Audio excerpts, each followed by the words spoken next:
Gjendja krijuar pas zgjedhjeve të 28 dhjetorit u kriju një përshtypje që kemi një zgjedhje të drejtë, të saktë dhe me pas siç ka ndodhur pothuajse në shumicën e zgjedhjeve të organizuara në Kosovë, ata të cilët kanë prish festën e demokracisë janë vetë zyrtarët shtetërorë të cilët janë të angazhuar për monitorimin, zgjedhjen dhe mbikëqyrjen e këtij procesi zgjedhor. Dhe në këtë rast, dallimet e mëdha në numrin e votave të numëruar për kandidatet, por nuk do të befasohesh se të sigurt të ketë edhe lëvizje të tjera brenda edhe subjektet të caktuara politike, të jap me kuptuar se këtu kemi të bëjmë me një skemë të mirë organizuar kriminale dhe që si e tillë duhet urgjentisht të ndërhyhet dhe jo të lihet me kompetenca, siç u tha dje dhe pardje, që kemi angazhuar institucionet e drejtësisë që të merren me këtë punë dhe këto është e mundur që në çdo kohë këto materiale, këto prova, këto fakte të koordinohen mes veti dhe në fund rezultati prap të mos kem asnjë të dhënë për të mirën e qytetarëve. Kjo e ka kontaminuar tërësisht procesin zgjedhor dhe kjo e ka kriju ose do ta krijojë një parlament të dyshimit, një parlament që njerëzit mes veti do të thonë sa vota ke vjedhur ti, sa vota ke vjedhur ti, dhe jo një parlament i cili qytetarët ose për të cilin qytetarët kanë votuar. Ajo që duhet të theksohet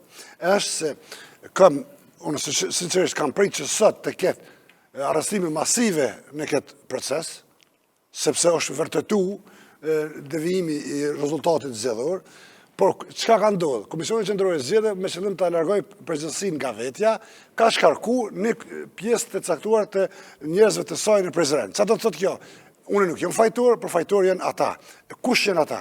Ata janë zyrtarë të cilët kanë nënshkruar kontratë marrëveshje me Komisionin Qendror të Zgjedhjeve dhe vetë zotin Rëdoniqi si udhëheqës i Komisionit Qendror të Zgjedhjeve, dhe unë mendoj që kupolla këtij organizimi nuk është e lokalizuar, sepse po shihim se është lokalizuar, kemi devijim të votave, ndoshta jo me numrin aq të madh sa në prezent edhe në qytetet dhe vend votime tjera, që do të thotë se kemi të bëjmë me një proces të manipuluar të votave për kandidat ose për deputet ose për përfaqësuesit e popullit. Sa më shpejt që të ndërhyhet, aq më mirë është, sepse provat mund të lëvizin, nëse ka pasur një marrëveshje mes kandidatëve të caktuar dhe komisionerëve të caktuar, ata që 4-5 ditë kanë mundësi mu riorganizu prap për të mirën e vet, por që dilema ime kryesore është çfarë ka bën Komisioni Qendror i Zgjedhjeve.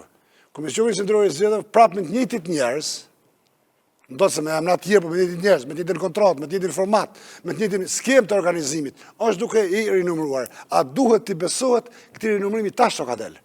Cili është e vërtetë? A është çaj që kemi pa me datën 28 dhjetor? A është ai që u shpall dje për shembull të komision në komunën e Prizrenit, apo do të jetë ky që do të shpallet nesër?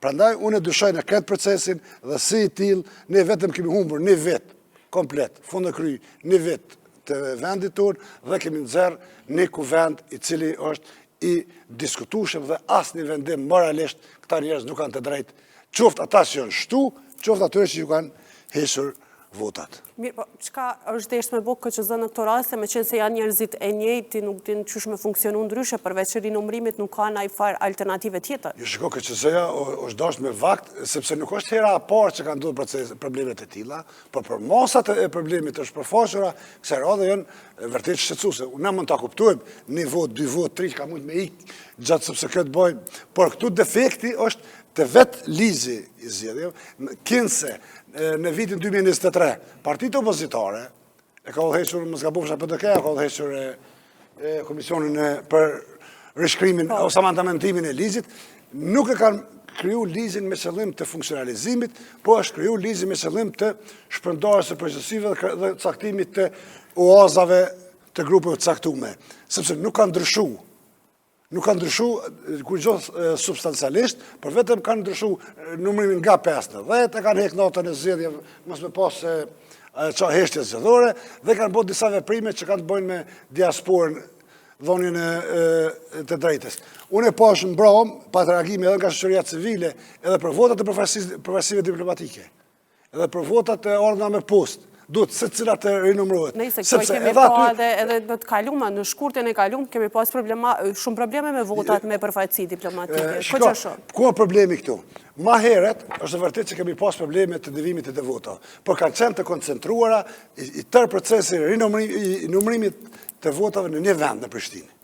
Tash, e shpëndonë 38 komuna dhe këtu manipulimi është shpërfaqës, nuk ka mund të matë i kontrollume, nëse ka qenë i kontrollume edhe ma jetu, këmë një dhe politikan të nivellit lartë që ka thonë vazhdimisht kemi pas vjedhet votave. Po, da është ta me diskutu bashkë deklarat, nëse për ju referuani Xhavet Haliti, në fakt, ishte ai që tha shumë, nejse, më një farë formë është normale që dhejtëshja parë me pas plus vota. Ma shumë vota është normale me pas dhejtëshja parë. Kushtemesh pa e shumë të pjesë, se nuk pa e citoj që ka thonë, po kuptimi është... Nuk është era gjithmoni në vjedhë votat, është realitet që votat gjithmoni në vjedhë. Edhe e ka si të pranume këtë fakt, abden si normalizimi i këti fakti. Pse të organizojmë në zgjedhje?